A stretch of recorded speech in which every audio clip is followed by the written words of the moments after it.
हुकूमत ने पंजाब भर में अवाम के लिए सेहत की दस्तक उनकी दहलीज पर प्रोग्राम जल्द शुरू करने का ऐलान कर दिया। पंजाब के वज़ीर सेहत सलमान रफ़ीक और इमरान नज़ीर के ज़ेर सदारत इजलास में शुगर और हेपाटाइटिस की अद्वियात की दस्तियाबी और फरहमी की फ़रीक़ेकार का जायज़ा लिया गया। इजलास में शुगर के मरीज़ों के लिए इंसुलिन की तैयारी और मार्केट में दस्तियाबी के अमूर पर गुफ्तगू की गई और नॉन कम्युनिकेबल डिजीज़ प्रोग्राम से ज़्यादतीज़ और हेपाटाइटिस के मरीज़ों की स्क्रीनिंग और दीगर रिकॉर्ड तलब किया गया। इजलास में ख्वाजा इमरान नज़ीर ने कहा कि अवाम के लिए सेहत की दस्तक उनकी दहलीज पर प्रोग्राम जल्द शुरू किया जा रहा है। उन्होंने बताया कि सरकारी अस्पतालों में इंसुलिन वाफर मिकदार में मौजूद है।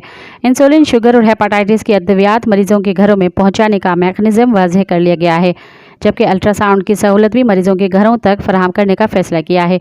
इजलास में सलमान रफ़ीक ने कहा कि क्लिनिक्स ऑन व्हील्स के जरिए अवाम को तंग इलाकों और देही आबादियों में सेहत की सहूलतें फराहम की जाएंगी। मज़ीद ख़बरनि ऐं तफ़सीलात लाइ विज़िट कयो असांजी वेबसाइट www.awamiNewsHD.com ऐं ॾिसंदा रहो अवामी न्यूज़ HD।